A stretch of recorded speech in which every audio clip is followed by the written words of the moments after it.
gente é uma atração, né?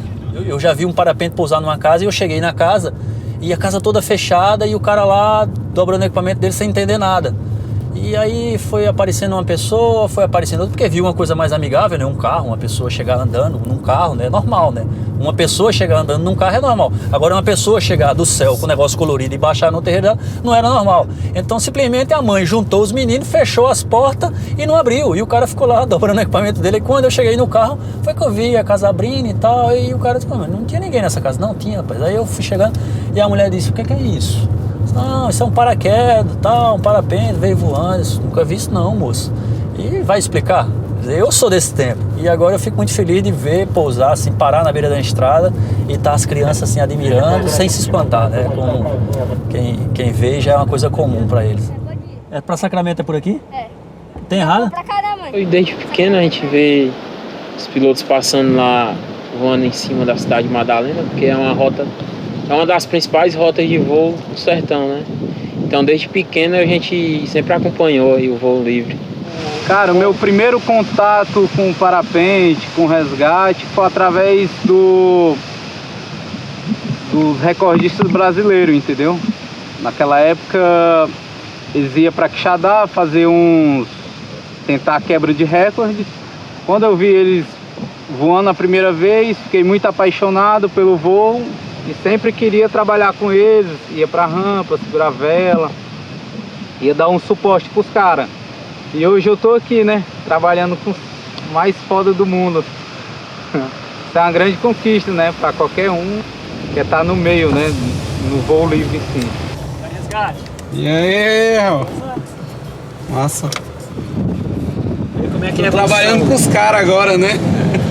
Eu já tinha voado 400 km, primeiro recorde mundial. Foi. E nós estamos trazendo para a equipe um menino que não tinha nem nascido ainda. Era. Eu já tinha voado 400 km. Eu fiquei o assim... primeiro cara do mundo, eu 400, o menino não tinha nascido. Não tinha nem nascido. Hoje eu tô com ele aqui, ele tá voando melhor que eu, disparado, tá? No hip, tudo. É massa, né? Tu vê essa coisa, depois de passar e...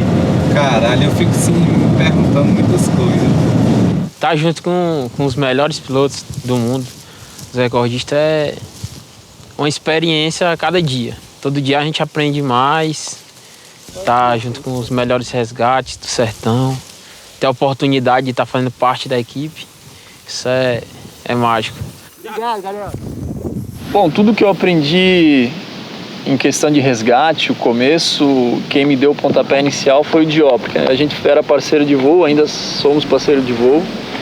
Ele foi um destaque além do tempo, quando ele estava, né? Não tinha ninguém que fazia esse tipo de organização. E para mim, começar já com o melhor que se tinha na época foi, cara, o tipo tu ir para Harvard e estudar com os melhores professores, né?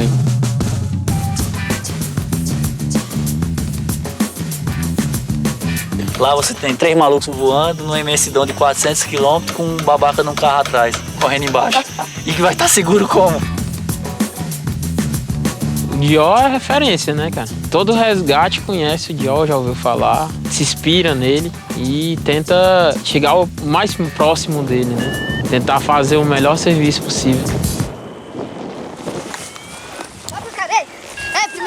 Desde 96 eu tô metido com o voo livre aqui no sertão, né? Começando pelo Ceará e depois vindo para o Rio Grande do Norte e agora aqui para Paraíba.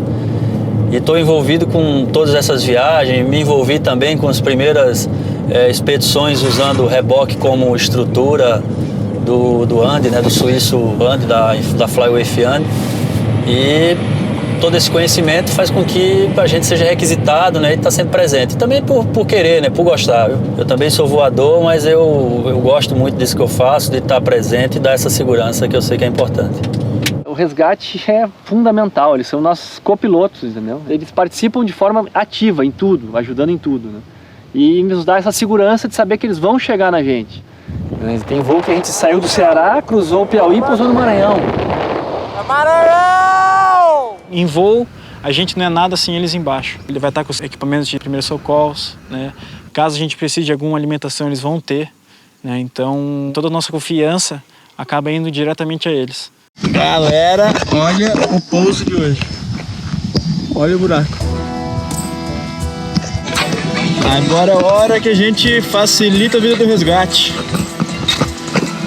Pousei aqui no meio da vegetação, todos os silicatos. Agora a gente caminha, né, dentro do possível para ajudar o resgate, fazer com que otimize todo o tempo.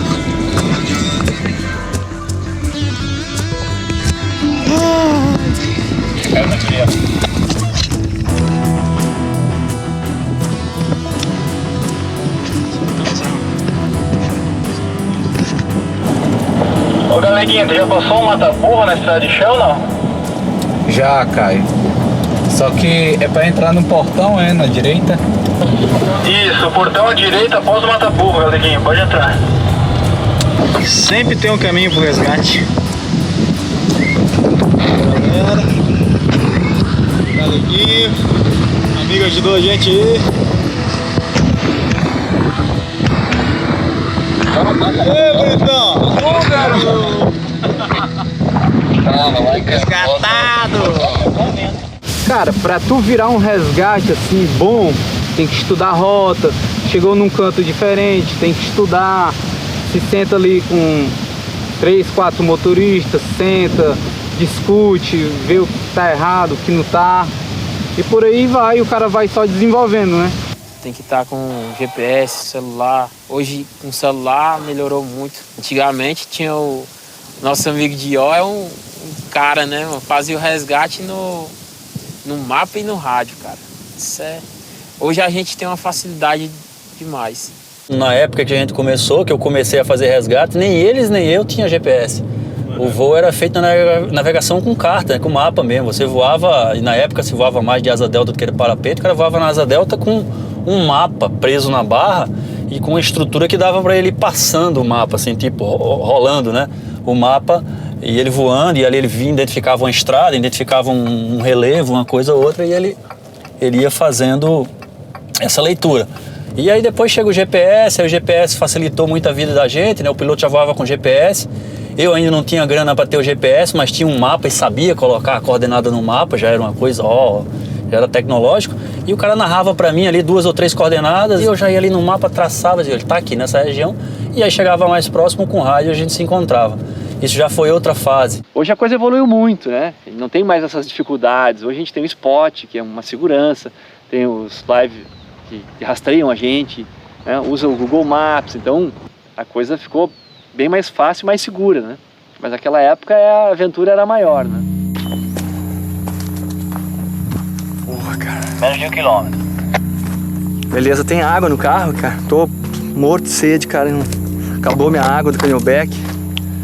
Tem água aqui, mas tá mais pra chá do que pra água, tá meio quente. Tá valendo, tá valendo. Valeu.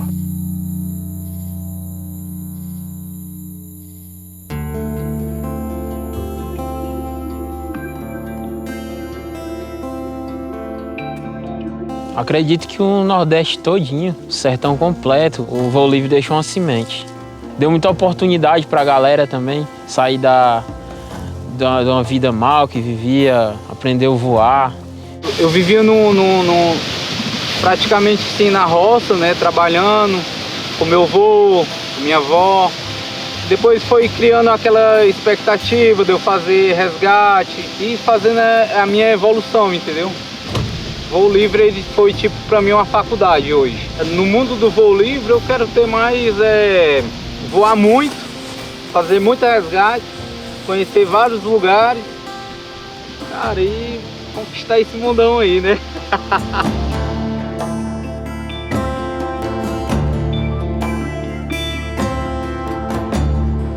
O que me faz sentir bastante é quando eu vejo alguém que deixa de viver seu sonho. E essa coisa de querer as pessoas, ver as pessoas viver seus sonhos e suas alegrias é que o resgate nos dá muito também, né? Quebrando o recorde, pessoal.